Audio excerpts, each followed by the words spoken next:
ನಾನು ಮುಂಜಾನೆ ಎದ್ದು ಹೋದೆ ಟೆಂಪಲ್ಗೆ ಹೋದ್ಮೇಲೆ ನಮ್ಮ ಅಪ್ಪ ಕಾಲ್ ಮಾಡಿದ್ರು, ದರ್ಶನ ಮಾಡ್ಕೊಂಡು ಎಳ್ನೀರು ತೊಗೊಂಬಪ್ಪ ಅಂತೇಳಿ. ಎಳ್ನೀರು ತೊಗೊಳಕಂತ ಹೋದೆ. ನೋಡ್ರಿ ನಮ್ಮ ಬೇಬಿ ಹೆಂಗೆ ಕಾಣಕತ್ತಲ್ಲ, ಮಸ್ತ್ ಕಾಣಕತ್ತಲ್ಲ. ಅದಾದ್ಮೇಲೆ ಎಳ್ನೀರು ತೊಗೊಂಡು ಮನೆಗೆ ವಾಪಸ್ ಹೊಂಟಿ. ಅಷ್ಟರಲ್ಲಿ ಮನೆಗೆ ನಿದ್ದೆ ಬಂದಿದ್ದು, ನಿದ್ದೆ ಸ್ವಲ್ಪ ಟೈಮ್ ಪಾಸ್ ಮಾಡಿದೆ ರೀ. ನೋಡ್ರಿ ನಿದ್ದೆ ಹೆಂಗೆ ಆಡ್ತಾಳ.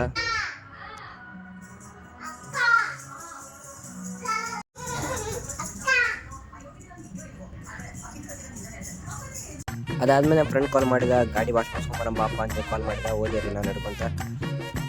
ಇಲ್ಲೇ ನೋಡ್ರಿ ಗಾಡಿ ವಾಶ್ ಮಾಡಕತ್ತಾರ. ಬರಬ್ಬರ್ 3 ತಾಸು ಕುಂದಿರ್ಸಿದ್ರು ಇವ್ರು. ಏನು ಮಾಡಕತ್ತಾರ ನೀವು ಗಾಡಿಗಾರ ಏನು ಸಮಸ್ಯೆ ಐತೆ ಒಂದು ಅರ್ಥ ಆಗಲಾಗೈತಿ. 3 ತಾಸು ಗಾಡಿ ಆದ ನಮ್ಗೆ ತೊಳಿತಾರೆ, ನನ್ನ ಅರ್ಥ ಆಗಲ್ಲ ನೋಡ್ರಿ ಏನು ಇದೆ. ಇಲ್ಲೊಂದು ಸಮಸ್ಯೆ ಖಂಡಿತ ಇದೆ.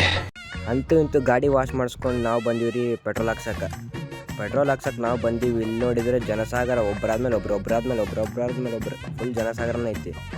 ಅದಾದ್ಮೇಲೆ ನಾವು ಹೊಂಟೀವಿ ರೀ ಮನೆಗೆ. ಸೀದಾ ಟೈಮ್ ಆಗಿತ್ತು. ನಾಳೆ ಸಿಗುವ, ಬಾಯ್.